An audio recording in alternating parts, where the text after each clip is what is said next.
don't read the newspapers because they all have ugly prints.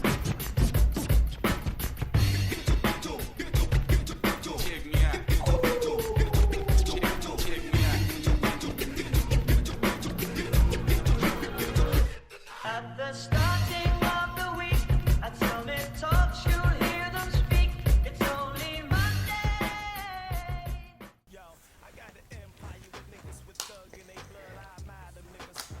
Bonjour à toi, cher spectateur.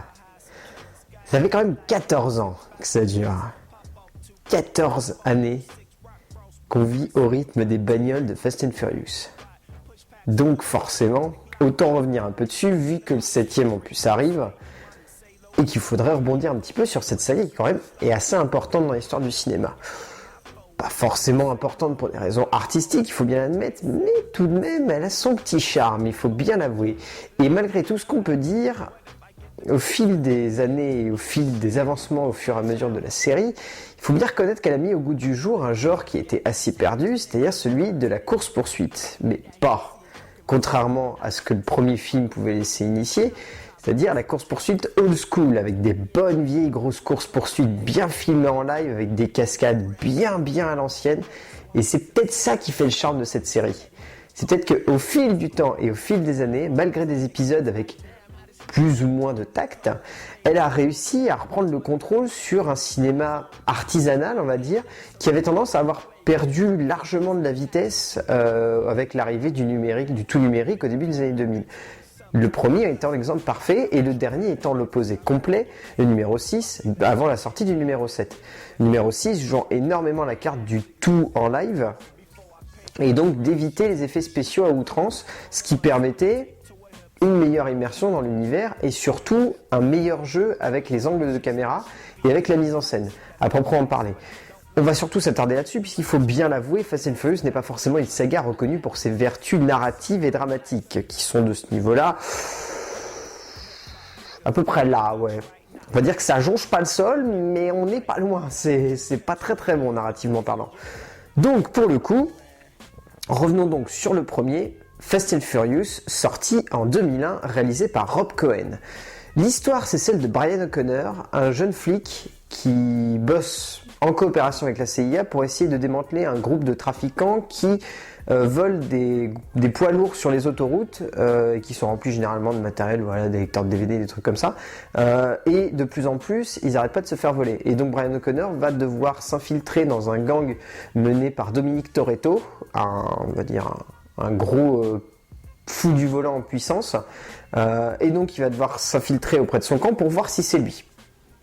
Voilà, ça c'est la base de ce qui allait devenir l'un des duos les plus importants de l'histoire du cinéma moderne. Alors, autant le dire tout de suite, le premier Fast and Furious est culte.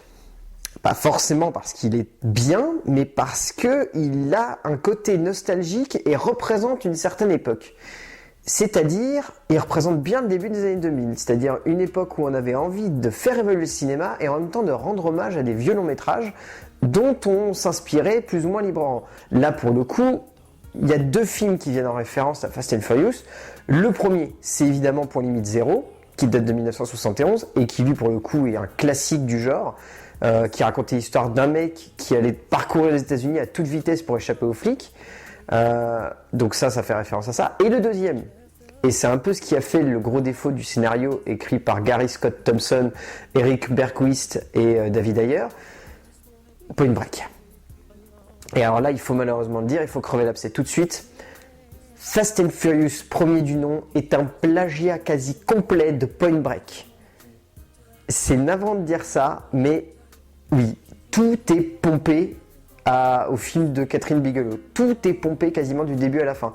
Le flic qui va s'infiltrer auprès d'un gang, qui va tomber amoureux de la sœur du chef du gang et qui en même temps va être fasciné par la figure qu'impose le chef du gang, qui va se douter, qui va avoir des doutes quant à sa figure de flic, qui va se dire est-ce que je suis vraiment du bon côté?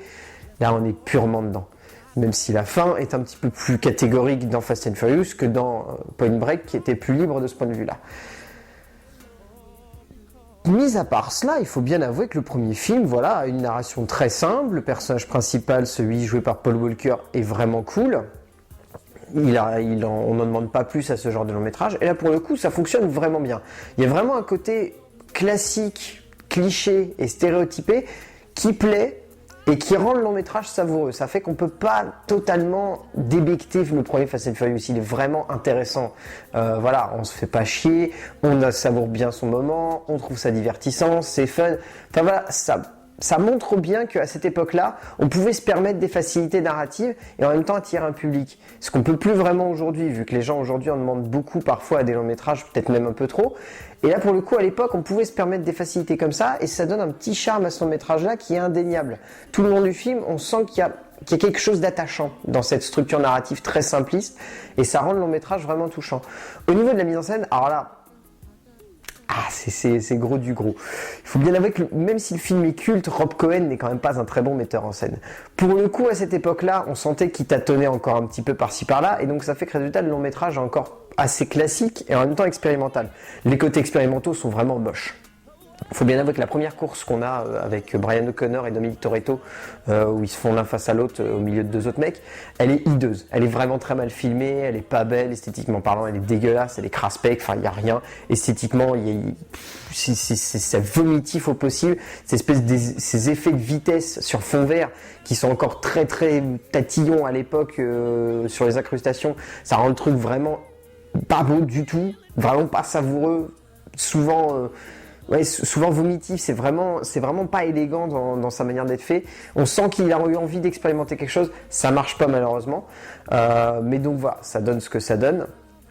Et pour le coup, donc, après, le reste du temps, Rob Cohen quand même essaye de laisser de la place à l'action en live. Ça marche pas tout le temps, mais on va dire dans l'ensemble, il tient la route, notamment sur la course-poursuite de fin, qui est indéniablement très très bien faite et qui a beaucoup de tension. Et de ce point de vue-là, voilà, ça marche vraiment bien.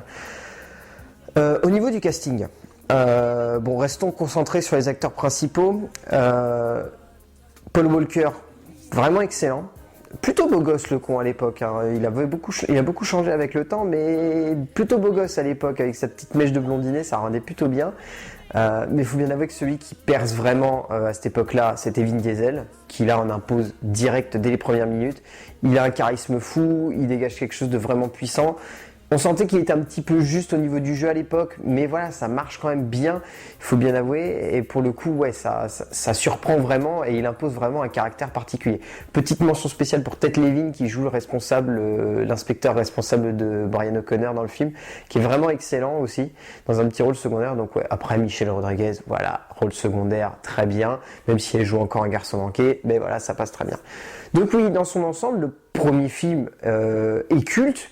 Et c'était pas une énorme surprise à l'époque, mais il faut bien avouer qu'avec le temps, ça a gagné du charme et ça a gagné de l'élégance.